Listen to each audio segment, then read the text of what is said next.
Jadi kalau menurut saya nih ya, sebagai seorang kepala negara, ya, walaupun sudah kita katakan mantan, harusnya nggak boleh baper. Iya. Karena kenapa saya katakan nggak boleh baper? Ya, ya biasa dong kalau orang ada kritik dan lain sebagainya. Itu kan harusnya disikapi dengan legowo, dengan berlapang dada. Oh ya, ini bentuk daripada kritik, ini bentuk daripada masukan. Bener nggak sih saya melakukan itu? Bener nggak sih saya memang dituduh melakukan seperti itu?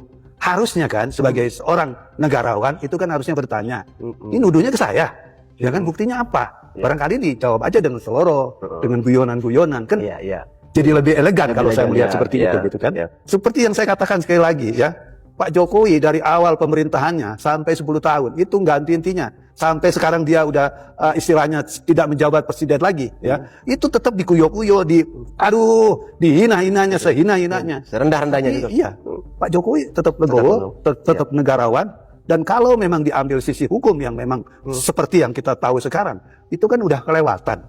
Batas-batas normatif sebagai manusia itu kan udah nggak bisa diterorir lagi dalam persoalan ini. Itu baru memang mengambil langkah hukum. Ini kan baru sebatas dugaan-dugaan. Ya menurut saya harusnya ini nggak perlu sampai terjadi somasi segala macam ya, apalagi ke pelaporan. Nanti kan orang akan tertawa.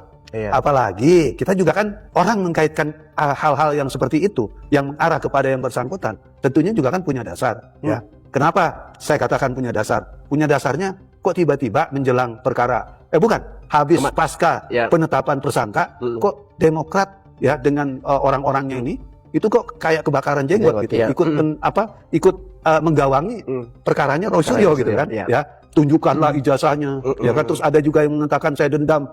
Demokrat agak kecewa dengan Pak Jokowi dan lain sebagainya. Nah kalau kita melihat bingkai narasi yang ada, ya itu kan nggak lepas juga daripada orang-orang di sekitaran Pak SBY. Harusnya kalau memang Pak SBY betul-betul tidak terlibat dalam konteks ini, ya saya bukan mengatakan Pak SBY terlibat, tidak. Kalau betul-betul memang Pak SBY seorang negarawan, harusnya ada berita-berita tersebut dikonter dong. Ya. Ini bukan pernyataan Partai Demokrat. Ini bukan pernyataan dari Ketua Umum. Ini bukan sikap dari Ketua Umum atau saya sebagai Dewan Pembina. Itu tidak ada kaitannya dengan ini. Kan harusnya ke sana dong gitu maksud saya. Karena ada di dalam bahasa hukum. Diam itu iya. Diam itu setuju. Diam itu sepakat. Ini kan bahasa hukum. Jadi kalau seandainya ada narasi yang terus nakal atau terus mengarah kepada wujud seseorang, barangkali itu kan menjadi tidak dinantikan juga dalam kaitan ini. Makanya kan saya bilang kalau memang ya kita baperan dalam persoalan ini, sebatas indikasi counter dong, ya kan pada saat ada pernyataan-pernyataan seperti itu. Karena tadi saya udah bilang ya, hukum itu jelas kok. Kalau diam itu seolah-olah menyetujui, menyepakati, mengiyakan, kan seperti itu kan? Ya, harusnya itu dulu di counter. Ya berkaitan dengan maaf nih saya sebutkan orang-orangnya, Denny Indrayana yang menyatakan begini-begini. Terus juga Benny Kaharman menyatakan begini-begini. Terus juga siapa itu yang bekas menteri begini-begini. Itu di counter. Itu bukan pernyataan partai. Itu sikap daripada oknum mungkin gitu. Oknum mengatasnamakan partai atau oknum yang pernah berpartai ini. Ya sepakat ya, tidak usah langsung Pak SBY dan timnya itu melaporkan atau somasi membawa ke ranah hukum ya. Karena polemik ini kan ada analisa-analisa politiknya ya. Menurut saya cukup diklarifikasi seperti pernyataan yang sudah kita simak ya teman-teman. Nazarudin lah yang menyerang SBY. Nazarudin itu mantan bendahara Partai Demokrat.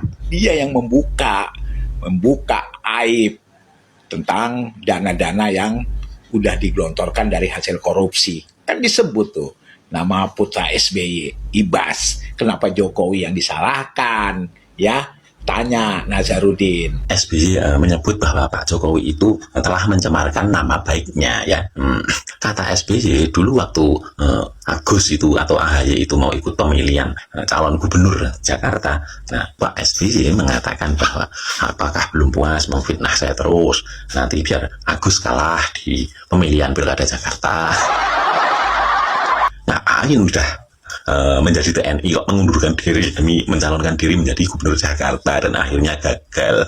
Dan Pak SBY juga menuduh Pak Jokowi bahwa satu hari sebelumnya itu udah disetting biar Agus ini kalah.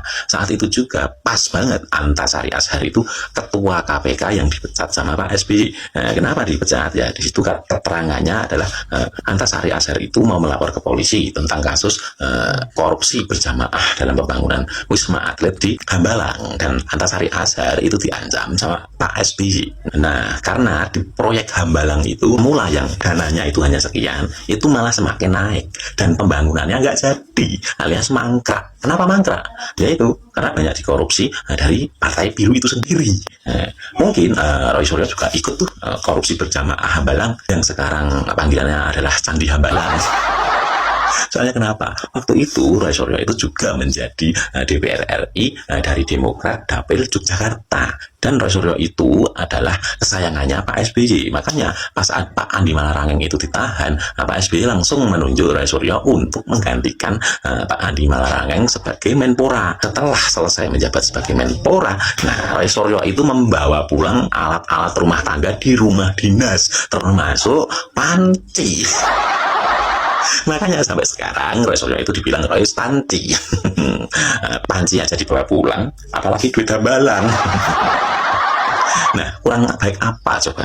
SBY menjelekkan Pak Jokowi, sedangkan Pak Jokowi itu merangkul AHY biar bisa menjadi menteri. Nah, seandainya ada pilihan pilpres gitu ya, terus jagonya yang satu itu calon presidennya itu Mas Gibran, terus wakil presidennya itu Mas Kaisang, terus lawannya calon presidennya itu si Agus AHY itu, dan wakilnya si Agus Gemoy yang kalau bikin konten itu matanya itu pecicil itu. Terbongkar. Pasti seru ya. Delogok. SBY bisa menikmati masa tuanya dengan tenang, sementara Jokowi tidak bisa tidur karena dicaci maki mayoritas rakyat. Ya, teman-teman netizen yang terhormat, memang SBY itu kelihatan tenang ya, melukis ke sana, melukis ke sini sama siapa? Andi Malarangeng, timnya dialah, timnya Partai Biru ya. Tapi hatinya itu sebenarnya meronta-ronta, kapan anak saya ini jadi wakil presiden, kapan anak saya jadi presiden, ya. Begitulah sebenarnya. Sedangkan Bapak Jokowi yang kau bilang dihujat, dicaci maki, seakan tidak bisa, padahal malah bisa tidur tenang, ya.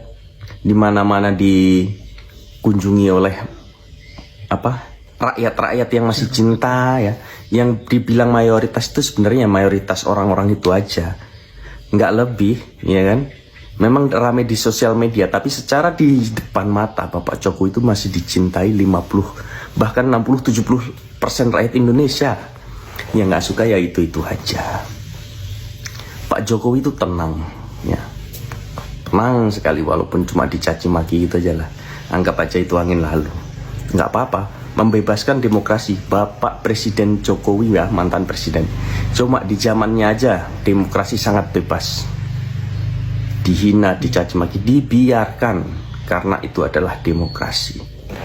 Sampai saking sabarnya orang ini ya, itulah hebatnya Bapak Jokowi. Kalaupun SBY tenang ya nggak tenang, batinnya itu nggak tenang, meronta-ronta. Ya itu ya teman-teman, beberapa video yang sudah kita saksikan ini Pak Jokowi harus diingat juga ya, dikritik oleh Demokrat tapi tetap memberi kesempatan kepada AHY sebagai menteri di ujung kekuasaannya, sehingga AHY punya panggung yang memberinya peluang untuk nyapres di 2029 nanti. Jadi menurut saya Andi Arief mengatakan hal yang demikian, mengkritik Hambalang karena Pak Jokowi mangkrak gitu, menurut saya itu tidak tahu terima kasih ya, karena Pak Jokowi sudah sebegitu baiknya gitu teman-teman. Kalau menurut teman-teman bagaimana? Coba tambahkan di kolom komentar. Itu saja video kali ini, terima kasih yang sudah menyimak sampai selesai. Sampai jumpa di video saya selanjutnya.